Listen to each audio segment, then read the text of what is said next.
সখারা সবাই কোথায় গেল?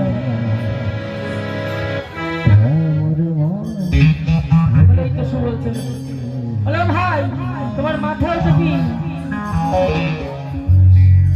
ওই দেখো, দেখেছো?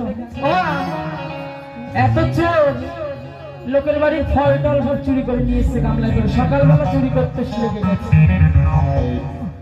ওই দেখো পেঁপে, কলা, বেল, ডাব, মানে যা ছিল সব চুরি হয়ে গেছে। বাবা এইসব ছেলেদের জন্য পাড়ায় রেখো না, গ্রামে রাখলে কিন্তু গ্রামের হাল খারাপ। দেখেছো কি অবস্থা? দেখো